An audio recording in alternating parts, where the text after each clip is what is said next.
Oh, hey, am I late? Oh, you're right on time. Oh, it's my little clip here. There's no wires. It's like radio controlled or something? Or? No, it's all Bluetooth now. Oh, it is. There I am. It's weird. It's like there's the camera and there you are. Kayla McDuffy, I'd like to say that I read your article in Rolling Stone that you wrote about, actually it was about the Rolling Stones. And, you know, what I really respected about that, if I can go ahead and just give you a little props real quick, is, you know, you didn't ask all the stupid questions about, like, you know, oh, I don't know, some of the ones you probably asked me, but, you know, you didn't ask the questions that happened to the Stones, like, you know, 50 fucking years ago. Mm-hmm. You asked about where they're going now and how they, you know, how do they feel about getting old? Well, I'm sure it sucks. You know, but, you know, the Rolling Stones, you know, I never got into them until I was about 35 years old, actually. Oh, really? Yeah, it's kind of like Bruce Springsteen. I just don't think I was old enough or wise enough to understand the lyrics. Yeah, I think I can agree with you there. I definitely was a huge Bruce Springsteen fan. His lyrics really spoke to my generation. Right. I mean, Born in the USA was a great song. But how was I supposed to know at 10, 12 years old what it was like to be a working class man? What really got me... And then I read The Grapes of Wrath. You know, Steinbeck, obviously. And then Tom Joad, the lead singer. And then I went back and started listening to, you know, Ghost of Old Tom Joad and what else. Yeah, Bruce is...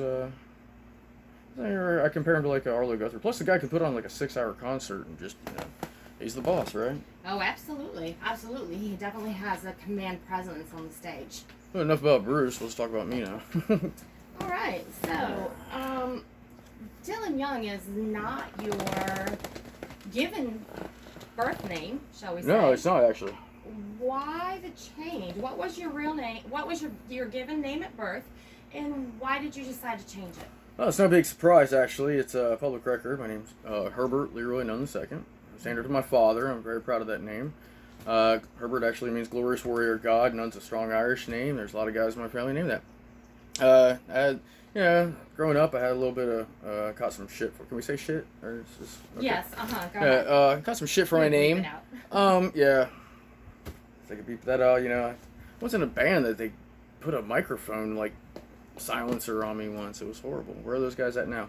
You know, and so, the thing is, Dylan Young came from, you know, I was actually on probation.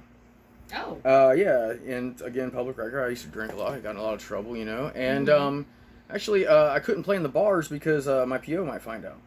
Oh. And I was playing in a number of bands in the area, and you know, sometimes just sitting in for bass in a country band, maybe singing in another band, doing whatever.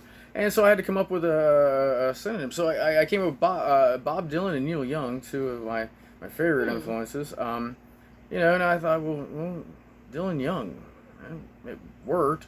Was there a place called the Misty Blue Blues Club? It's out on 821 up in Ohio. And I remember my buddy Matt Schaefer and I went up there, and it was the first time my name was ever on a marquee. But it wasn't even my name. Oh. I got paid $75 for doing 2 sets. Wow. My own music. And, yeah, it was in the middle of a blizzard. They didn't want to pay me.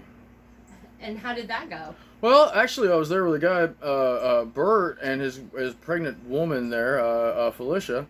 And, I raised hell because I was getting free drinks all through the gig. Actually, I think I might have played 15 songs like 4 times in a row or something like that. I'll tell you what, there might have been 3 guys in that crowd, and I gave it my heart. But I almost went over to the bar to get my money. I think we settled on like, you know, $50 or something. We went up the road to this little, I'd say redneck place, but it's an easy way to, you know, I mean, rednecks are cool, man. No, they're not. But, and I remember getting so drunk that they were complaining about the pregnant woman drinking. Well, and I made a comment that I was tired of them not thinking. And I stood up on the tables, drunk as hell, in the middle of this place. These guys actually rode 4-wheelers and tractors to this bar. And I yelled to them in the great Jim Morrison quote, "You're all a bunch of fucking slaves." They chased us out of there, and there we are with a drunk, pregnant woman. And I'm a rock star, you know, because I just got paid $50 to play the same 15 songs 4 times in a row. But, you know, it's a great night, you know, and I wouldn't trade it for the world. But that's how Dylan Young came about.